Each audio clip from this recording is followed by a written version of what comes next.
I always say that we don't have to be best friends with everyone. At the same time, we try to have shalom with most people. It's very unpleasant for most to have a sense of conflict in their lives.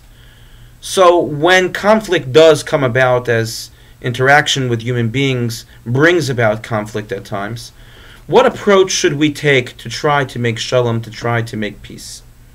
Well, a lesson can be taken from our parsha, a conflict which was perhaps one of the most notable in all of the Torah, the conflict between Moshe, Korach, Dasan, and Avira. Moshe is blindsided by Korach and his followers. He sees them challenging his leadership of the Jewish people.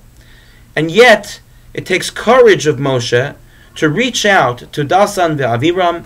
As the Pasuk tells us, Vayishlach Moshe.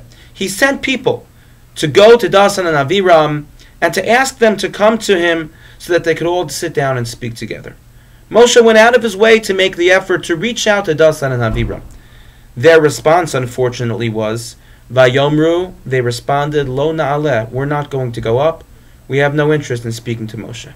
It was their critical error that they didn't go to speak to Moshe.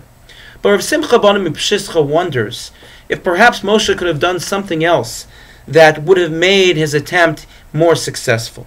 He wonders that instead of Moshe sending messengers, sending a third party to reach out to Dasan and Aviram, had Moshe himself gotten up and gone to Dasan and Aviram, gone to their tents and sat down in front of them and said, listen, tell me, what is it that you really want? Tell me, how is it that we reestablish shalom among the camp of the Jewish people? Then perhaps Moshe would have been successful.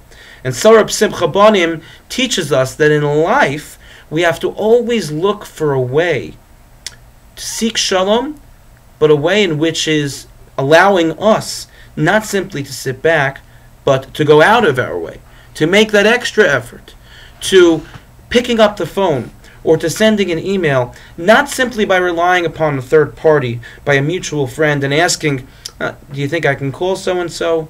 Do you think so-and-so is mad at me?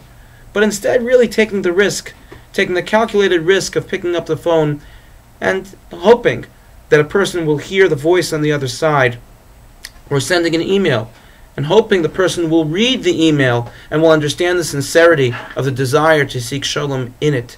And by doing so, the person will respond accordingly.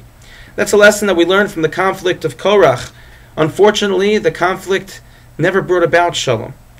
But in our lives, we have the ability to bring shalom into the conflicts that have come about within our relationships.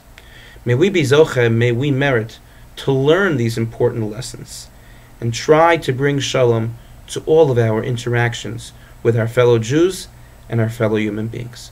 Thank you for listening, and have a good Shabbos.